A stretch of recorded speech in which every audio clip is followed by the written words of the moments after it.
आज मी तुम्हाला मस्त अशी आंबट गोड आणि कुरकुरीत अळूवडी कशी बनवायची हे आज सांगणार आहे। आणि त्याचबरोबर अळूवडीमुळे घशाला खाज येऊ नये किंवा अळूच्या पानांची खाज कशी घालवायची हे सुद्धा मी या व्हिडिओमध्ये सांगणार आहे। चला तर मग आता सगळ्यात आधी आपल्याला काय करायचं आहे, चिंच 2 चमचे घ्या किंवा जराशी जास्त चिंच घ्या आणि 1 चमचा गूळ घ्या। असं आपल्याला एका पाण्यामध्ये थोड्या वेळासाठी भिजवून ठेवायचं आहे। आता इथे आपण तोपर्यंत काय करायचं, तर जी अळूची पानं आहेत त्यांचा जो देठ असतो तो आपल्याला काढून घ्यायचा आहे। आता इथे मी तुम्हाला जो अळूच्या पानांचा रोल आहे तो करण्याची एक वेगळी पद्धत दाखवणार आहे, पण सर्वसाधारणपणे किंवा एक पारंपरिक पद्धतीने कशी केली जाते की जो पानांचा मधला देठ असतो तो अशा पद्धतीने काढला जातो, त्याच्यानंतर लाटण्याने त्या पूर्ण शिरा असतात त्या पानाच्या त्या अशा लाटून घेतल्या जातात। पण होतं कसं, बऱ्याचदा जरी आपण तो देठ काढून घेतला तरी सुद्धा पानं रोल करताना बऱ्याचदा कट होतात। मग ते होऊ नये यासाठी काय करायचं किंवा कशा पद्धतीने रोल करायचा हे मी तुम्हाला आता इथे दाखवणार आहे। आता इथे एवढं सगळं करण्यापेक्षा काय करायचं, जी मधली शीर असते त्याच्या बाजूने आपण पान कापून घ्यायचं, मधली शीर तशीच ठेवायची म्हणजे आपल्याला ती रोल करताना मध्ये येणारच नाही। अशाच पद्धतीने मी बाकीची पानं सुद्धा चिरून घेते की आपल्याला ते मधली शीर सोडून त्याच्या दोन्ही बाजूची पानं आपल्याला उभी कापून घ्यायची आहेत। आता इथे कोणी असं म्हणू नका की आमच्याकडे अशा पद्धतीने नाही, आमच्याकडे अशीच केली जातात, तर असं काही नाहीये। ही माझी आयडिया आहे की ती मधली शीरच सरळ वगळून द्यायची आणि सरळ रोल करायचा, कारण की जरी अशी आपण सिंगल पानं रोल केली तरी सुद्धा सेमच टेक्स्चर येतं। आता इथे आपण अळूच्या पानांसाठी लागणारा मसाला बनवत आहोत, तर त्यासाठी मी इथे 3 पळ्या चण्याचं पीठ घेतलेलं आहे किंवा जे आपण बेसनचं पीठ म्हणतो ते, त्याच्यामध्ये 1 पळी तांदळाचं पीठ घेतलेलं आहे ज्याच्यामुळे अळूवड्या छान कुरकुरीत होतात। त्याच्यामध्ये मी 1 चमचा कांदा लसूण मसाला घातलेला आहे, 1 चमचा कोरं तिखट घातलेला आहे आणि 1 छोटा चमचा आपली हळद घातलेली आहे। आता मी इथे जवळजवळ 3 चमचे कांद्याची पेस्ट घालत आहे। आता इथे मगाशी जे आपण चिंच गुळाचा कोळ केलेला तो घालायचा आहे, त्याच्यामुळे छान आंबट गोड अशी चव येते। तुम्हाला जास्त आवडत असेल तर तुम्ही जास्त घालू शकता किंवा 2 ते 3 चमचे त्याच्यामध्ये घालू शकता। आणि मी इथे चवीनुसार मीठ घेतलेलं आहे। आता तुम्ही ही जर का नैवेद्यासाठी किंवा कशासाठी बनवत असाल तर कांदा लसूण मसाला आणि कांद्याची पेस्ट तुम्ही स्किप करू शकता, पण इतर वेळेस फक्त खाण्यासाठी बनवत असाल तर अशा पद्धतीने एकदा नक्की बनवून बघा, खरंच तुम्हाला आवडेल। एक वेगळी पद्धत आहे पण याच्यामुळे खरंच त्या अळूवडीला छान चव येते। पीठ आपल्याला कमी करायचं आहे कारण पानांना जास्त पीठ लावलेलं मला तरी नाही आवडत, पानांची चव जास्त आली पाहिजे असं माझं म्हणणं असतं। आता इथे आपल्याला जर का अळूच्या पानांना जास्त खाज असेल तर कोकमाचं जे आगळ असतं किंवा तुम्ही आमसूला भिजत ठेवून ते पाणी सुद्धा वापरू शकता, ते लावायचं थोडंसं 1 चमचाभर पानांना, जेणेकरून जर का त्या पानाला खाज असेल तर ती अजिबात लागत नाही।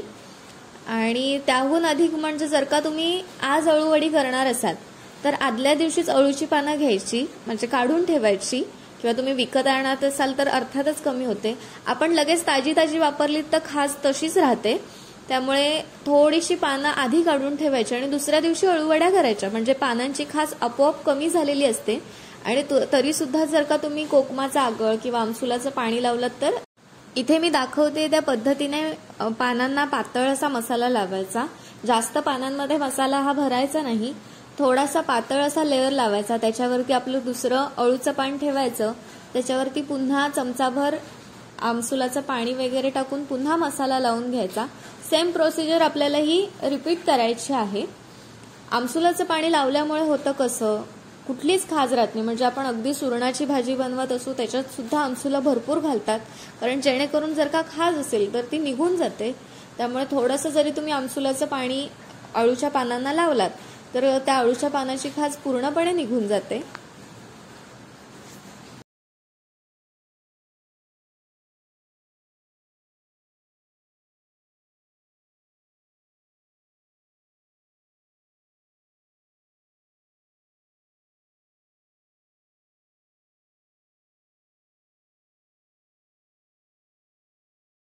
आता इथे आपल्याला त्याचा अगदी व्यवस्थित रोल बनवून घ्यायचा आहे। आता इथे तुम्ही बघू शकता मधली शीर नसल्यामुळे अगदी सहज आपला रोल झालेला आहे. आणि तसंही आपण अखंड पानांचा रोल केला तर तो अखंड पानांचा रोल आपण उकडण्यासाठी ठेवू शकत नाही, त्यामुळे तसंही आपण मधून कटच करतो. त्यामुळे ह्या अशा पद्धतीने केलात तर सोपं पडतं. आणि पानांच्या टोकाला थोडंसं जास्त पीठ लावायचं जेणेकरून ते व्यवस्थित चिकटून राहतं. आता इथे मी स्टीमरमध्ये पाणी आधीच उकळवून ठेवलं होतं. आता पानं ठेवण्याआधी काय करायचं तर थोडंसं तेल आधी लावून घ्यायचं जेणेकरून ती पानं नंतर उकडल्यानंतर त्याला चिकटणार नाहीत.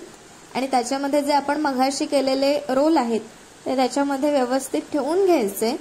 आणि बऱ्याचदा कसं होतं की काही लोक तीळ आधीच घालतात.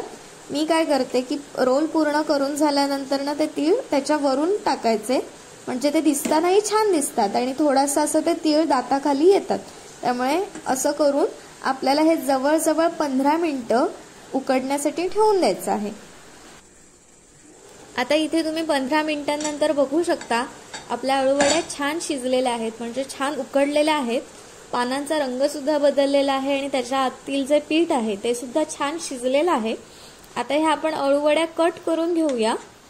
आणि तुम्हाला जर का हवं तर तुम्ही डीप फ्राय सुद्धा करू शकता किंवा तुम्ही छान अशा शॅलो फ्राय करू शकता. एका साईजमध्ये व्यवस्थित अळूवड्या कट करून घ्या. आता मी इथे तव्यामध्ये तेल टाकून शॅलो फ्राय करणार आहे, म्हणजे तव्यावरती छान भाजून घेणार आहे, कारण मला तशा आवडतात. पण तुम्हाला पूर्णपणे तळून म्हणजे डीप फ्राय म्हणतो तशा करून आवडत असेल तर तुम्ही पूर्णपणे डीप फ्राय करून घेऊ शकता. छान वड्या कुरकुरीत होतात. त्यामुळे अगदी 3-4 मिनिटं किंवा 5 ते 6 मिनिटं छान अशा वड्या आपल्याला ह्या तळून किंवा भाजून घ्यायच्या आहेत.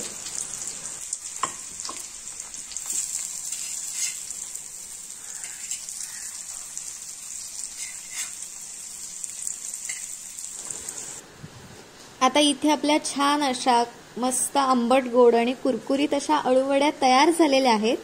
या पद्धतीने एकदा नक्की बनवून बघा आणि रेसिपी आवडली तर लाईक करा आणि सगळ्यांना शेअर करा. थँक्यू.